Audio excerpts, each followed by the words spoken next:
Hey everyone, welcome back to another video on making comics or just making art. In this video, we are going towards step 2, and that's inking. And so the previous video I think it was like inking for penciling for beginners, sketching and penciling. So this video we're going to talk about inking. And so, sorry, excuse me. So again, it's very quick, basic instruction. And so we're going to keep our same composition, which is this pumpkin. I just thought it'd be something quick and easy, basic shape design. And so here we have our penciling that's been done. Now, if you are penciling to ink, my recommendation would be not to apply your pencils too heavily, so that way when you ink, you won't have a whole lot to erase. And depending on your paper, the grade of your paper, the pencils that you're using, and then of course the inks that you apply can really affect your work. So let's just say if the paper grade is not that heavy or not suitable for inking, and so if you are to erase a lot, and then if that's going to affect the integrity of the paper, then that means you're going to wear away the paper. You will wear away your final inks as well, and so you want to keep that in mind, because all depending where you're starting from. If you're just using basic copy paper, then you will run into that issue. But if you are using like stock paper, or even these are just samples, this is like a watercolor inking base paper, so it's I don't think you can really see that. It's just graded and thick enough to handle those type of mediums, erasing and such. So you want to keep that in mind depending on what type of paper you are applying. So with all that said, I'm just going to lighten. The inks that I have can cover this easily, but I'm just going to lighten the pencils, so that way when I apply the inks, I can do so a little bit more freely. And so, but this was me illustrating pencils, even to the point of having like a finished pencil illustration, and that's why I went as heavy as I did in the previous video. Normally, if I know that I'm going to ink over pencils, I would indicate, I put away all my pencils. I would indicate shading. See, so how this said, this is like the light direction is coming from here. So if I was, let's just say this is just a box, a cube, and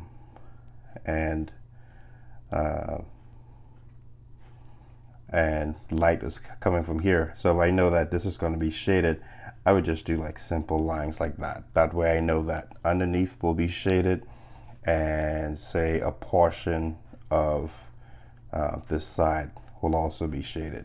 So I would do that instead of actually shading it in with the pencils, knowing that I'm going to come behind it with inks as well. So and if you were doing it for someone else, an inker, that's how you would indicate your lights and your shadows, and that way they can apply their inks for that. Sorry for the shake again. I do need to mount. I keep saying I need to mount my camera onto something else than the table. So anyway, so to save time, because time is going, I'm just going to erase a little bit. Now this is kind of messy right now, and I'm probably gonna stop because I don't want to do too much correction work. But like I said, the inks I'm going to use, it will cover. It may not cover everything, but it'll serve its purpose. So here I have just two basic mediums. This right here is a ink brush. I'll show you a sample. So it actually it spreads. So I like to use this to apply a large amount of ink, and then these are just basic ink pens. And I would say you don't need to get the most. These are what, Pigma Micron. I'm sure they're more expensive ink brands, but I know these are a trusted brand. Back in the day, I don't know now because things and products change, but you want to get a reliable ink brand. I remember when I was much younger, starting drawing, I would just buy any type of ink pen, and I would learn, like a few months later, the ink would fade and it would turn into like a copper like color. And so I was like, all that work. So you want to make sure you get just a good quality pen. Doesn't have to be crazy expensive. I don't remember how much, and I should have done the research on that. And maybe I'll just put it in post. But I don't remember how much I paid for these. But it doesn't need to be crazy expensive. Just check out reviews. You could find that mid-level product, and it'll do just the same. So, and like with the pencils, these all comes with different sizes of tips. So, all right, so let's get into this. And really simply,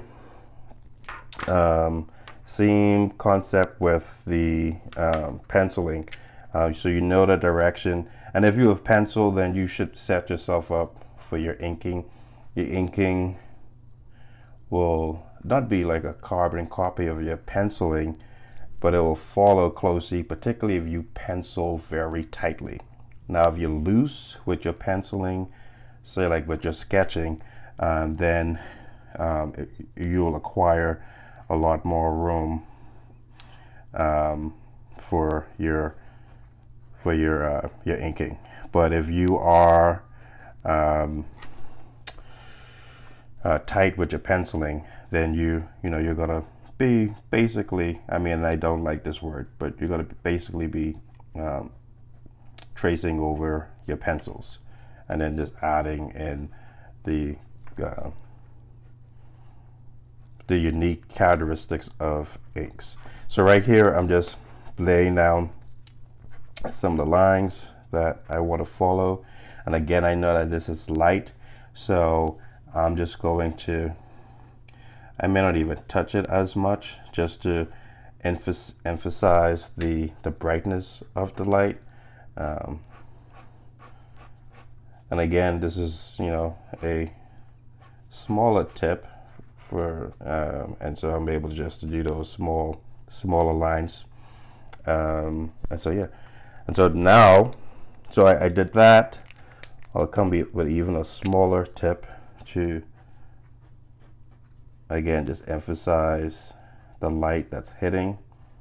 And since it is hitting, the thickness of those lines will or should diminish. So I've done that, and the more comfortable you get with your inking, the faster you would move. And so, and again, when you have pencil, it'll be one thing if you were just inking right away. If I was just inking with a blank slate, I would have taken a lot more time with the construction. But that's what helps when you do pencil. And if you get to the point where you just want to get to your inks, who's that artist? Kim, I think. King, I can't remember, but I think he's Japanese, I believe. And if I'm mistaken, I apologize. Or Korean, I think, South Korean.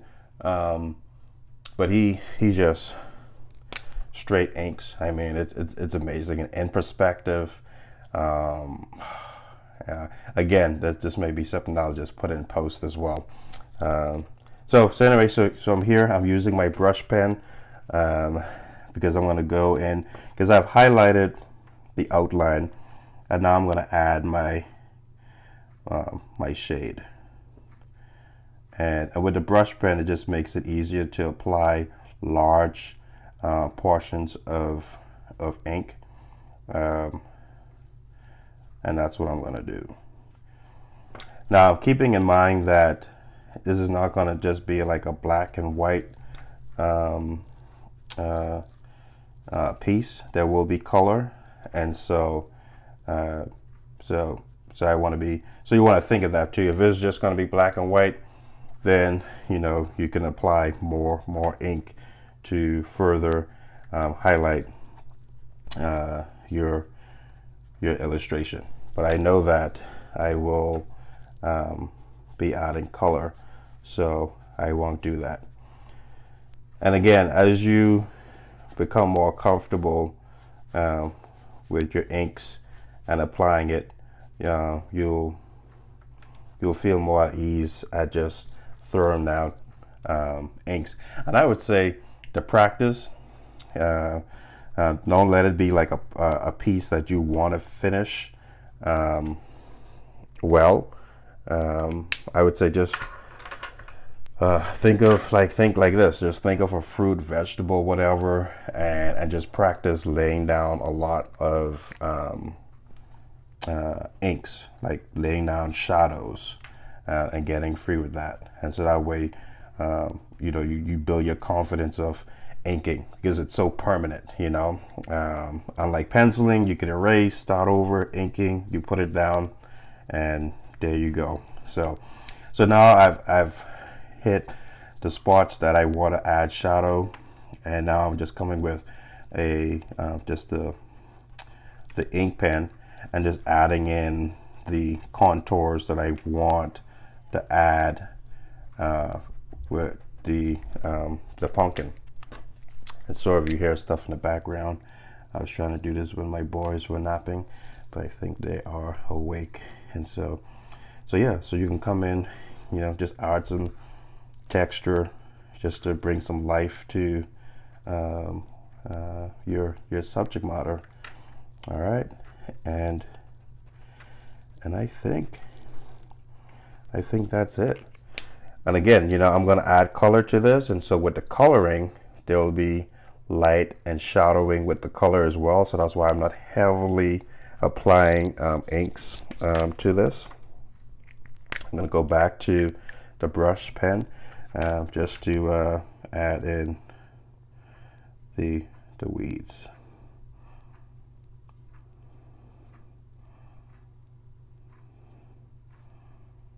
Because again, I wanted to highlight that the shade and shadow is coming in from that side, so the weeds and such would be thicker and broader.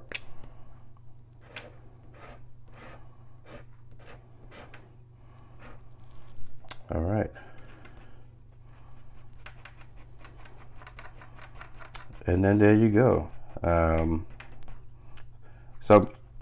Just a little tip. Sometimes I tend to go into the overkill of adding in more detail than I need to. So I've come to a point where I know that, okay, it's okay, you can stop. And this is where I'm going to stop. So I don't want to rush it, because if you try to erase too soon, I'm just going to demonstrate. You want to make sure that it dries so that you don't get so I wanted to do that. I'll show you just real quick. So right here, you don't want this. You don't want to immediately ink and then erase, because you'll get a snag. But again, like I said, the paper that I'm using, the inks that I'm using are of a more moderate quality, and so I'm not gonna run into that issue. If you are using just lesser quality products, you just want to make sure that you set yourself up to succeed. If you know that, hey, the paper product I'm using, I just can't erase right away, give it time, let your piece dry thoroughly, and then come with the eraser, and then you can erase your pencil lines. And if you're looking for a certain style and you want to keep your pencils so that way you can apply your colors on top of the pencils. Fine, you know, you do that. Whatever you are looking to do, you can do that as well. So I'm going to leave some of the pencils so I could demonstrate when I do the colors how you can leave your pencils depending on what type of color medium you will be using to apply your colors. So there you go, inking for beginners. Hopefully this video wasn't too long than it needed to be. But thanks for watching. Be sure to subscribe to my channel, my YouTube channel. Follow me on Facebook, which is facebook.com/Michelot Comics. And you can go to my website as well, which is michelotlowy.com. And if you want to support what I do, you can go to my Patreon page, which is patreon.com/Michelotlowy. So thanks again for watching. Please hit that like button and subscribe if you haven't done so. And we'll wait for video number 3 when it comes to coloring. Have a great evening, night, afternoon, day. Grace and peace.